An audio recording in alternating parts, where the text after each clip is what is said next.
switch gears a little bit, as Gary had said, Yeah. and maybe we could jump a little bit into something Gary's very familiar with, which is getting yes. older. So, Aren't we all? No, Don, I think that time is up. At least your time is up. Your time is up, Don. Well, yes, I mean, it is called Don and Gary doing 60. And how many 60s have you done? So, well, I've done 63. I'll be 64 in the fall, as will Don. no, that math is wrong. It's a typo. My birth certificate is completely... I think we're breaking up here. Sorry, the signal's down. I'm sorry, we lost it. The Wi-Fi's out. So that makes us all the same age, actually, because I'm 63. 62. So you might be 1 year older than me then. I was born in 63. I'm younger. Okay. Well, not Not very much. much. But Look at that.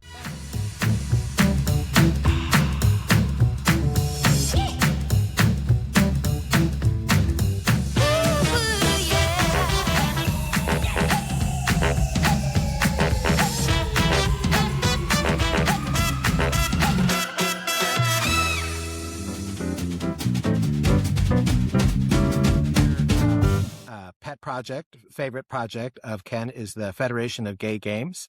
And there's a big event coming up. So we wanted to, and this ties in his martial arts. How did you get involved with the Federation of Gay Games? And how long have they been around? Oh gosh, I would need to check the date now, but the gay games are... No, you need to know the answer right now. Otherwise, we're cutting it off. I can't even remember the date that I first came to the US. I've got to really think back on it. And the only reason I can remember that... Just say the Federation of Gay Games has been It around has been a around long time. It started with a person called Tom Waddell, who was actually a gold medalist in triathletes. He was a US athlete. He lived in San Francisco, gay man. He recognized that the Olympic experience for him was very empowering, very uplifting, was something that he thought everybody should be able to experience, but recognized that most LGBT people, when they're going through school and when they're after school, don't feel very welcomed or encouraged to participate in sports because of homophobia and many other things. So he wanted to create an environment that would replicate what he experienced at the Olympics for the LGBT community. So he thought of creating this thing that he initially called the Gay Olympics. It was going to be centered in San Francisco. The first games happened in San Francisco. I think it was 1986 were the first games. I was in the military at that time in the UK. I knew I was gay, but I was kind of closeted and hidden. And I saw articles about the Gay Olympics in San Francisco, and I thought, fuck, that's amazing. I would love to do that. But obviously being in the military and then the environment. Gay Olympics, San Francisco. Well, the interesting up. thing, I had no idea about San Francisco. I had no idea that it was an LGBT hub. I'd never really heard of it in the UK. I didn't know about the Castro. I had no idea that there was a movement going on over there. So I didn't know anything about that. But the Gay Olympic idea was like, man, that would be something I would really support. But in my environment and then the work that I was doing at that point, there was no way I could possibly get away. And there was no way I could go and do that without it having serious repercussions. So I put it in the back burner. I thought, if I ever get a chance, left the military, was doing other things. The second games came up also in San Francisco 4 years later. So just like the Olympics, the Federation of Gay Games host an event every 4 years. Happens in host countries. So they put out a bid and they ask people to bid to host the games in their own country. Initially, there were maybe 2 or 3 countries that would bid for it. So it was a very small thing. But over the years, the Gay Games have become bigger and bigger. I think they are now the largest international sporting event right after the Summer Olympics. They generally get about 8 to 10,000 athletes. And then you have all of the friends and family and supporters that come along as well. So it's quite a huge event. They've also modified the rules significantly, so you don't have to pre-qualify to attend. So you don't have to go to local events and qualify in order to be sent to the Olympics, the Gay Games. You just choose to sign up and go. And the idea is just participation, inclusion, and doing the best that you can personally do when you're there. So it's not a... Right.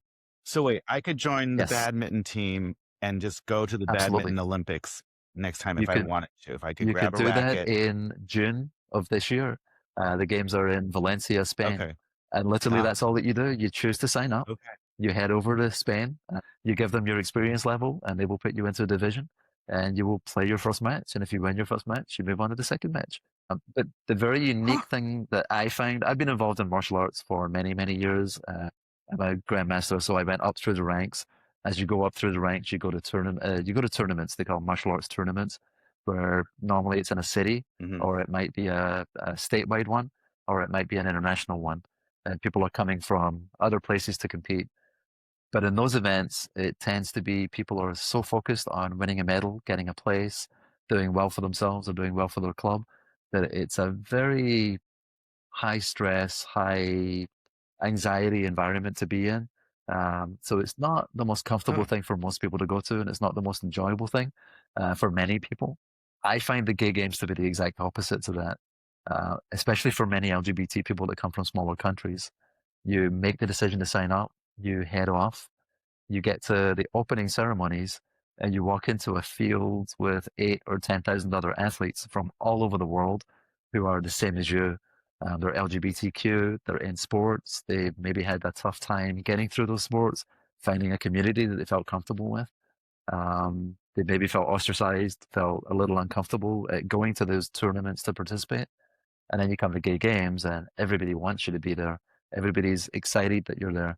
You suddenly meet people from your sport, from other places in the world, and they have very similar experiences to what you had.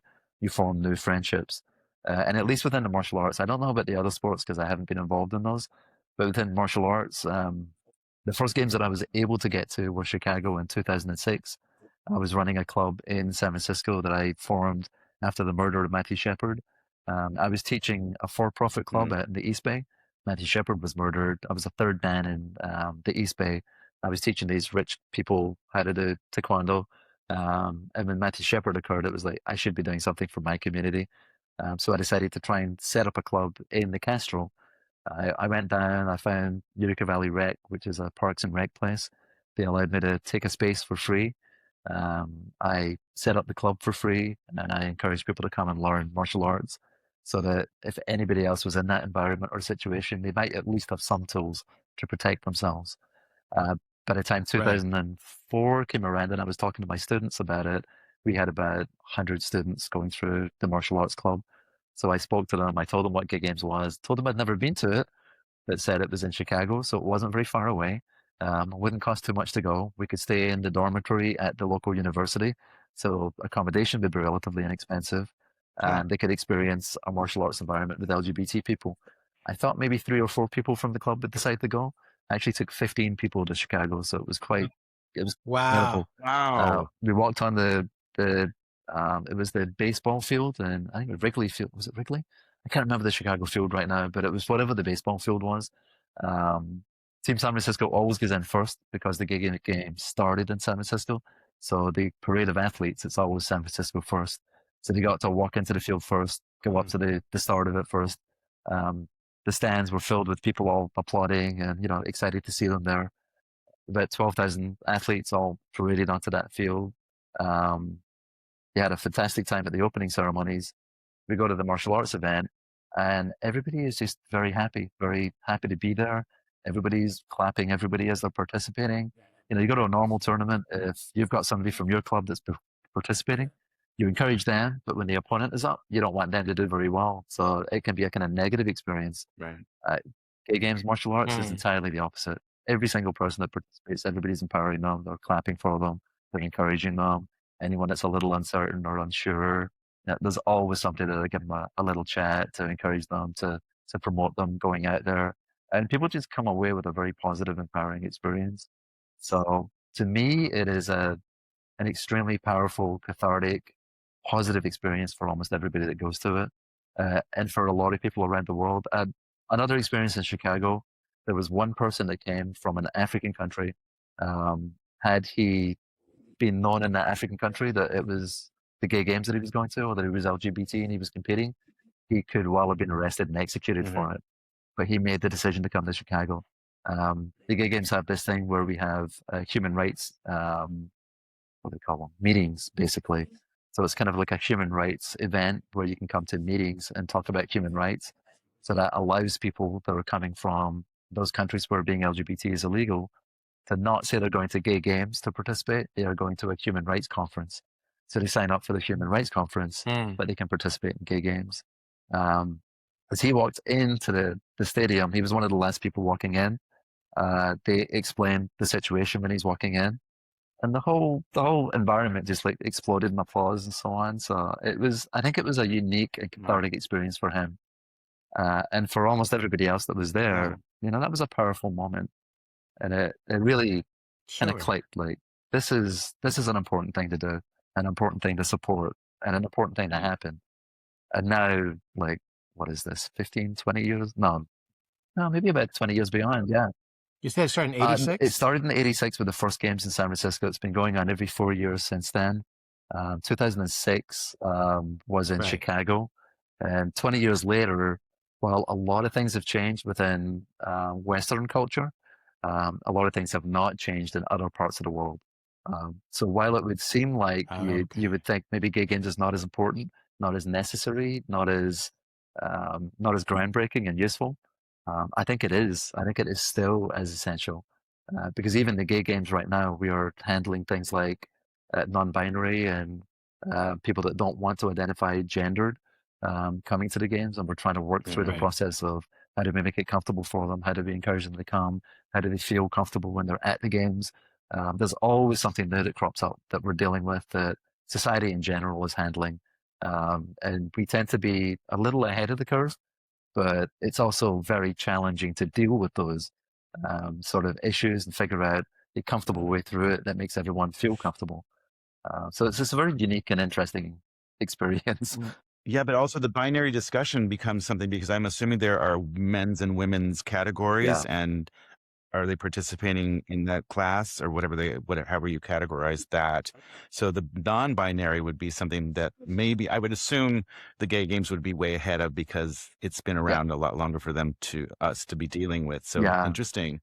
It is very interesting, and we have been handling it for longer. I'm not saying that we're doing the best job because it's constantly a learning experience, and every new generation that seems to come along has a new perception of gender and sexuality and where they fit in and where they don't fit in. And it is true that most sports are they're very developed from history, and they tend to hold on to tradition a long time, maybe longer than they should, and that colors perception. And especially if you have sports that are very male-centered, then it's very difficult to get them to change perceptions and change thought processes. It's happening slowly within professional sport, but it's happening much more slowly within amateur sport and so on. And the gay games has faced this since the beginning. From the very beginning, we had people that were HIV positive and were having to take lots of drug regimens to be able to just live and survive. But when the gay games were first beginning and we were looking for insurance coverage for events that were happening in other countries, sometimes those insurance companies would require drug testing to meet what was the professional standard. And that did not allow many attendees that were on HIV antiretroviral medications to participate and attend. We couldn't get around that in the beginning because it was a requirement for the insurance. So we had to set up separate divisions that said, this is the drug testing division, and this is the division where there will be no drug testing. So we had to be creative in thinking, how can we get around this? How can we encourage people to come and participate and just be there in that environment, and yet still do the fiscal things and the legal things that we had to do to have the event in the countries.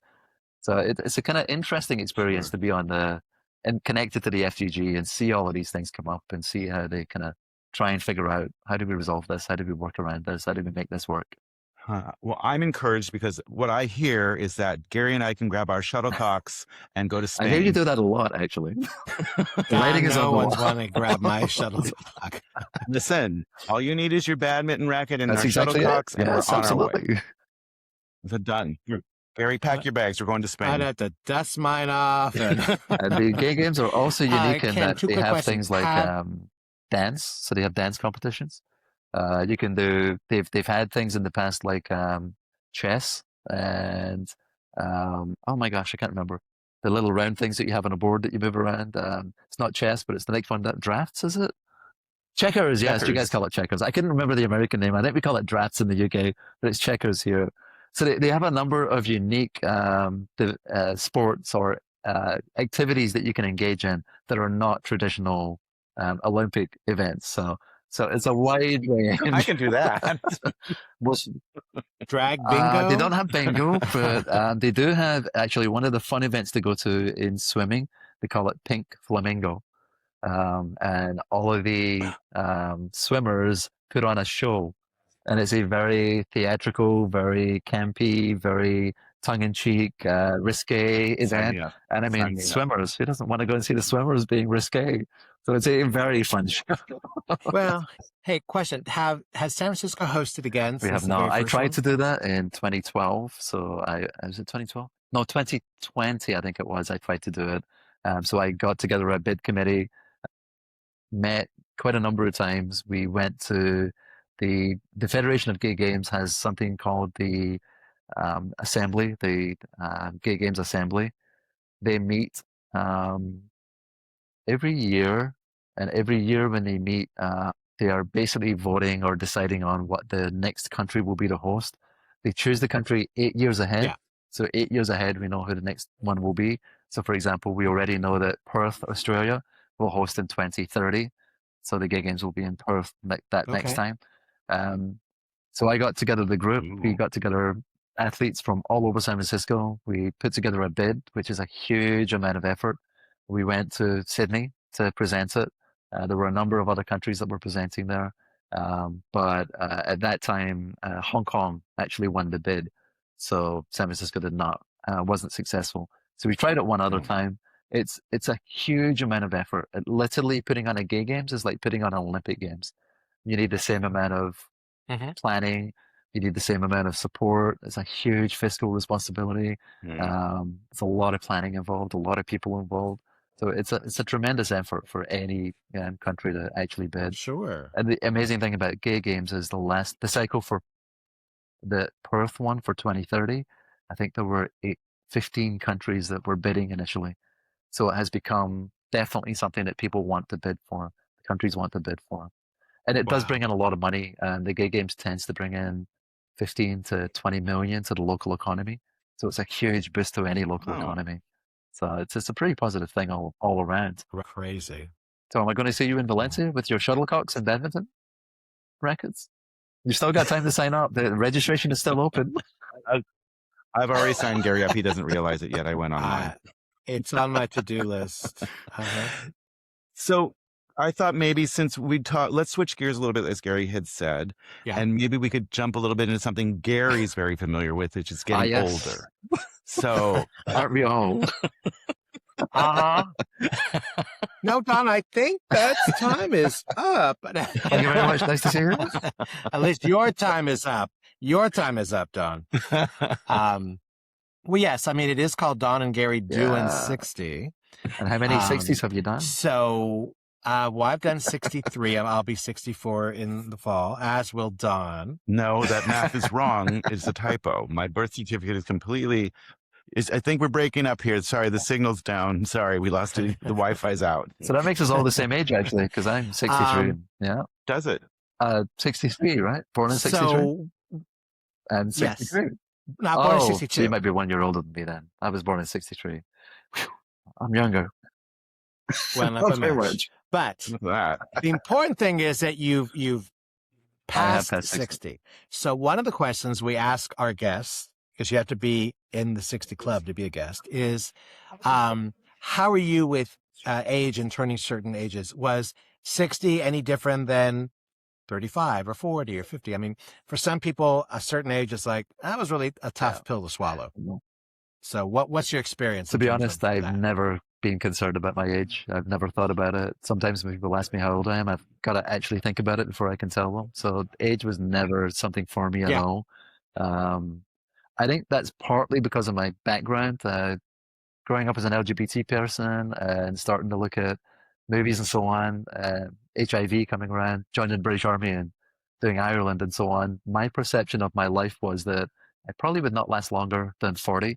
I thought I would be dead by 40, either because I would die in the military or HIV would get me or something. There was something that wasn't going to give me longevity. So I really had decided that I probably wouldn't last that long. So I thought I'd better enjoy myself in the younger part and not like wait until older. So the whole age thing and the longevity thing really was never an issue for me. And that may just have been my mentality from the very beginning, and that might just have played into that. But literally 60, other than the fact that there was a small martial arts tournament that was happening in Sydney on the year that I turned 60, and I wanted to kind of support that. And 60 was like a milestone for a lot of people. So I decided to make it a destination birthday. So I talked to my partner, Paul. We had been to Sydney once already and loved Sydney. And as we were chatting, I was like, my 60's coming up. So, and there's this little tournament down there. It also coincides with Mardi Gras down there. I don't know if you know what Mardi Gras in Sydney is. It's fantastic LGBT pride event. So I was like, I would really like to, have my birthday down there. It would be earlier because my birthday's in April, but Mardi Gras was in February. Okay. So it would be a couple months early, but I decided I'd like to get down and celebrate my birthday down there. I go to Mardi Gras, get to this little tournament. And then we had been to New Zealand before, and we love New Zealand. So we wanted to do a trip to both Sydney and New Zealand. So we started chatting about it, talked to some friends. We ended up going down there with a group of, I was about 20 people. So we went to Cairns first, and we did the Great Barrier Reef. Paul doesn't swim very well, so we did a little bit of swimming practice with him. We got to the Great Barrier Reef, and he still wasn't a great swimmer. But we got him in a life vest, we got him a snorkel and mask, and I held his hand, and we went out and we swam the Great Barrier Reef, and he had a fantastic time. Really enjoyed it. We got back to Sydney. We had a wonderful, nice meal in a nice restaurant. We did a speedboat thing on the Sydney Harbour. Spent a couple of days in Sydney, did Mardi Gras, and then we went to New Zealand, to Queenstown. Spent a few days in Queenstown, did the whole Lord of the Rings thing, did the tour. So we had a fantastic time. So 60 was a great, actually, celebration for me. I really enjoyed it. But the fact of getting older, it doesn't bother me in the least. And if you look back at now we're going to turn the mirror around. If you look back at your younger years, is there some advice that you would give to yourself at a certain age? Be that 18 or 30 or 20, whatever yeah, age maybe now I would look back and I would tell my much younger self, 12 to 16, just be more open, meet more people, talk to people. I was very reserved and very shy, so I had one or two close friends, but I wasn't into going to parties. I wasn't into big groups. I didn't really enjoy that too much. Got into school and started doing rugby and playing a few more team sports. But being LGBT, I definitely felt on the outside of that, and I didn't want to get too involved. So I deliberately did not build a lot of friendships because I didn't want the exposure and I didn't want the risk of that. And I think as an older person, I would probably have gone back and said, do it. Doesn't matter what people think. Just have the experience of it. And that age too is always, for anyone, regardless of who you are, that's, those teenage years, hard years. are sensitive and awkward, and you're changing, your body's growing and changing, and then you're now maybe going from middle school to high school, and it's a completely different environment, and maybe you were the big man on campus in middle school, but now you're the low man on the totem pole in high school. And to your point, if you get in sports, that's a great way to connect, but if you're not and you don't connect well, that is. And most of my sports were very individualistic. I liked running and jogging, so that was very individual. I liked swimming, that was pretty individual because you weren't working on a team. I didn't do relays. So rugby was about the only thing that I did that was a team sport. And that was only because there was one boy in the team that I really liked, so I joined the team. I say, what about wrestling? Interestingly, we didn't have Greco wrestling in the UK. I didn't know about that until I came to the States. I mean, it probably is there. My high school did not have it, so it wasn't an option for me. They didn't have to know that. You can just say, we're gonna have practice at my house. Want to come over? We'll wrestle. Come on. I mean, we definitely wrestled as little friends groups, but yeah, there was not that official Greco wrestling thing. I didn't know about that. And I know I probably would have done that. A little lycra, come on. So Ken, I'm over here. Ken, 63, it's not the end of the world. It's just the beginning in a lot of ways too. Has retirement come up on your horizons yet? Is that something you're thinking about or considering? Because that would also shift and alter. I believe you said that your business is run with your husband, correct? So, is that right? Okay. So have you talked about that yet? Or is that we've definitely talked about it. I'm actually semi-retired. When I came out of the military, I got into computer work and I started doing programming. So I became a developer and a systems engineer. That's what brought me to the States. I was a systems engineer. Okay. Did that for a number of Fortune 500 companies, came out to California, was only meant to be here a couple of years, but I kept extending the contract. And honestly, I loved California, the weather, the environment. I discovered the Castro and got Absolutely. connected to that. So decided to stick around for a while. I was an independent contractor that whole time, so I wasn't employed. I was just a contractor working out here. But that was pretty high intensity work. And about, what was it, 20? No, maybe 20 years ago, things kind of changed a little bit in that environment. Paul, my husband, was setting up his dental office. He was looking for somebody to help him with the front desk and the computer work, because his was one of the first digital offices in California. I know computing, so I decided to quit the programming stuff and work with him for a couple of years, I thought, and just get the office set up, and then I would go off and do something else. So I kind of semi-retired from the high intensity programming and systems engineer stuff, and I went to work with Paul on something that was much less stressful and lower key. And he also, the work there gave me time to have free time to do all of this volunteer work. So literally working for Paul gave me more time to spend on connecting to other organizations and doing volunteer work. So I've probably been semi-retired for the last 20 years, which means I work about, Okay. it's That's a good run, and I work about 4 days a week and the rest of the time. And I sometimes leave the office early because I can. So I cannot complain about that. Paul is kind of the same as me. He's very focused. He's very dedicated. He spends a lot of time at the office on charts and chatting with patients and so on. But COVID actually changed his life look as well. So the time that we were down for COVID, the office obviously had to close for a couple of months. He was at home, couldn't do much. I was out with SFPD. We were doing going around the parks and so on during COVID period. So he was at home. I was out doing stuff. So his experience was a little bit different, but it did make reassess priorities and reassess life and so on. Started to realize that he was getting older. I'm 8 years older than he is, so I'm Methuselah while he's still young and sprite. So he might not be around for long either. So, and we do love to travel. So, I mean, the thought process was we should do longer trips where we're sitting on a plane for longer, while we can still do it, because there might be a period where we will be less able or less willing to sit in a plane and travel all the way to Patagonia or travel all the way to New Zealand. So it did make him start to think about prioritizing travel.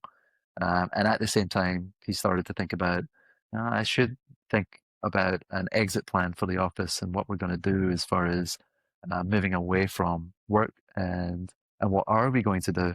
Many of our friends in San Francisco who are at retirement or are considering it, their plans are to leave San Francisco and to move somewhere less expensive and perhaps warmer more of the time.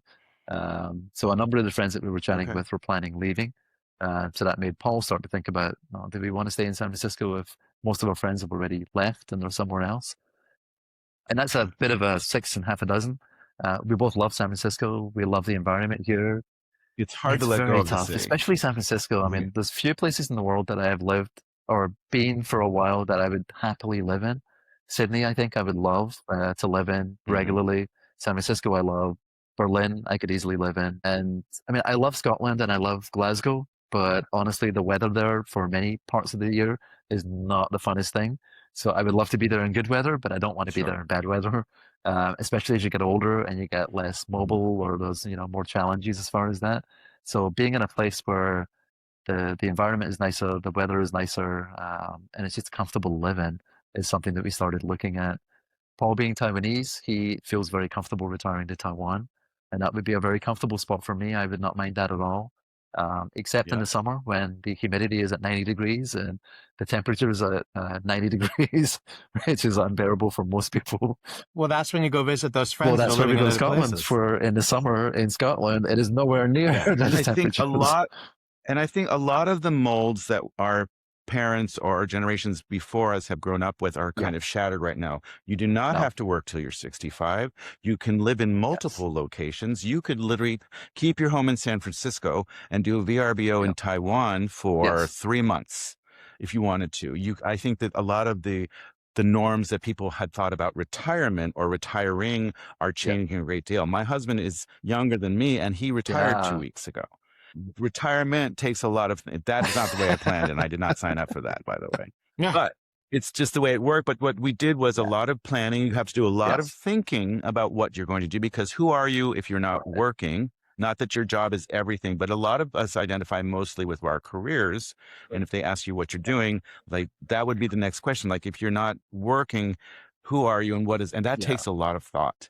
I think it's something that definitely all of us need to think about in some respect before we dive in and just say, I'm quitting my job, I'm leaving, I'm not working tomorrow. So, but it sounds like you had started. Yeah, I think that's much more challenging for Paul, because Paul very much is invested in being a dentist, being a doctor in the practice. That's a big part of his life. I have encouraged him to find things outside of it, and he does a little bit.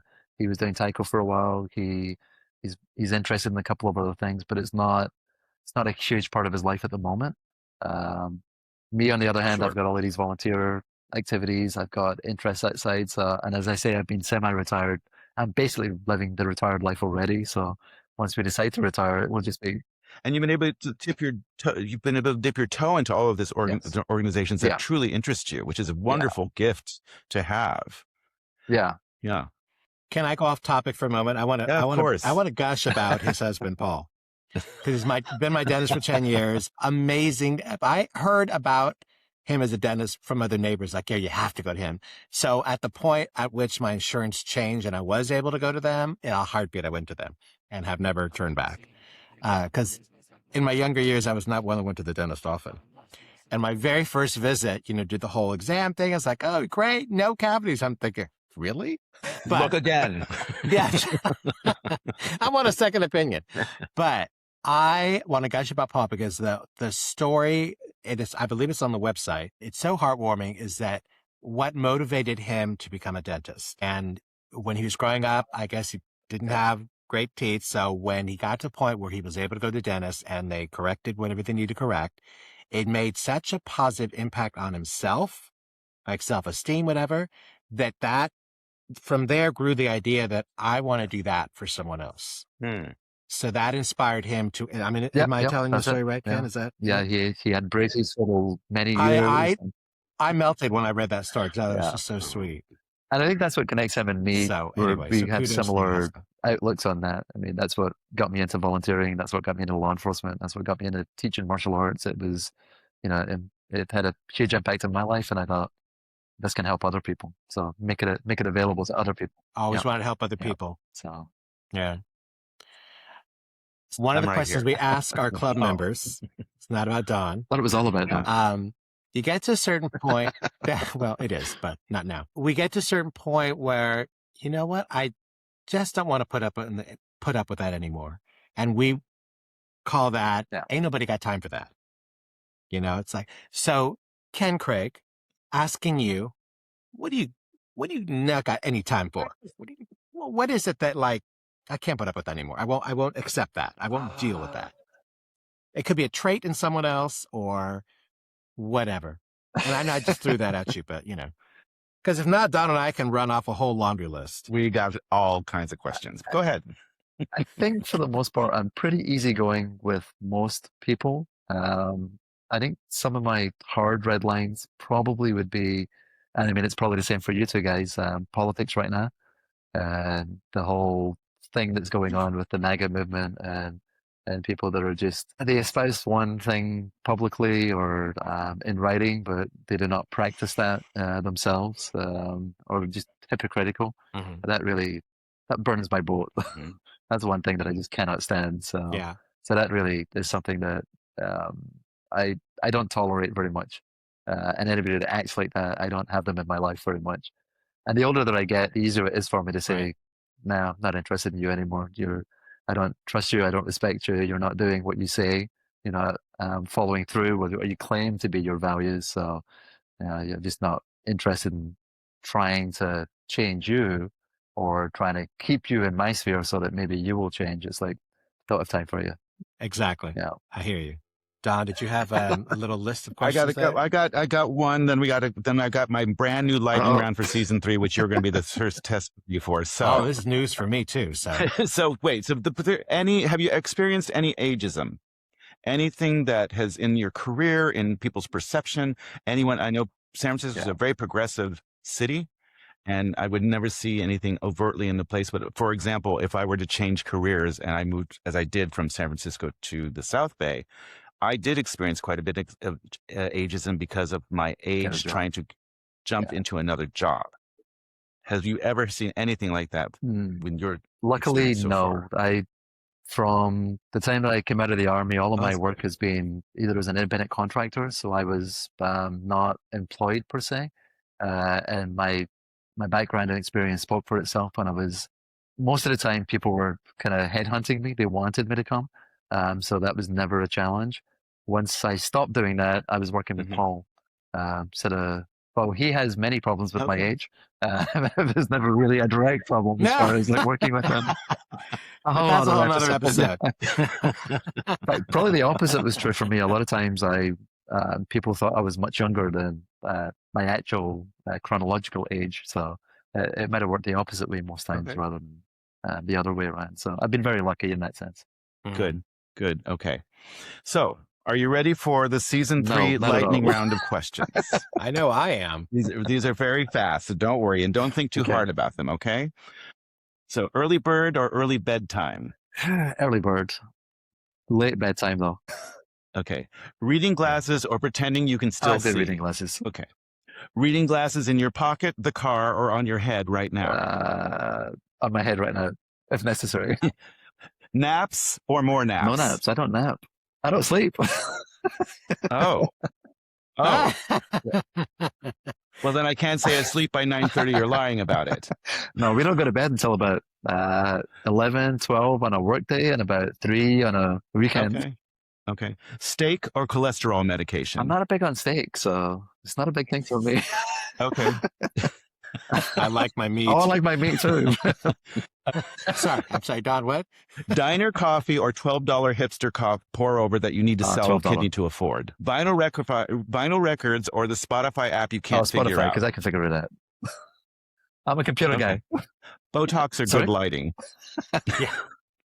Botox or good lighting? Never doing Botox. Okay. Yoga or complaining about your back? Okay. Jogging or watching people jog? Okay. Last question. What's the most old person thing you did this week? That's a good question. I don't know. It could be. Okay. Do you make a noise when you get up? When you stand up? I've been doing that for years. Okay. You know what? When I get up, when I get down, when I turn my head. I think that's a learned thing, though. All my grandparents would do it. My parents would do it. My older brother would do it. I think I just learned to do that. Right. I don't think it was anything specifically like, oh, my back hurts. I think it was just like, oh, when you get up, you breathe out. But I don't know. I'm not sure. Right. Well, if your grandparents did it, that's called respect. You're just respecting your elders. By copying them. Well, I'd say congratulations, Ken. You've actually become, one of the first test rabbits for our questions. Was it successful? But you did quite well. Yeah, you did quite well. Except for the meat. The editing room will tell us. I said I don't really like meat, but Paul and I did go to Japan. We love Japan, and I have eaten the steak down there, the wagyu. The wagyu down there is delicious, so I enjoy that. A lot of times, steak is not my favorite thing because sometimes it's just tough and chewy and not so great. But if it's a good piece of meat, I enjoy it. So a good piece of meat. A good piece of meat. Come on. Okay, we're going. All three of us are going there at the same time. Don, you were thinking it. Good juicy piece of meat. So are we ready to wrap this up? I think we are. Ken, thank you so much for everything that you do. Yes. As a volunteer, as a husband, as a business owner, as everything. Same back to you, Gary. You volunteered just as much as I do, so we're both in the same boat. Well, I don't have a list of 11 things, but I have a list of no things, so I think I've got to get going. That's probably smarter, actually. I'm whittling that list down, so I think you're in the right place. Oh, Well, Ken, thank you so much for joining us. It's truly a pleasure speaking with you. Hey, one more question. Are you much of a reader? I do like reading, yeah. Could you what's a book you would recommend somebody read?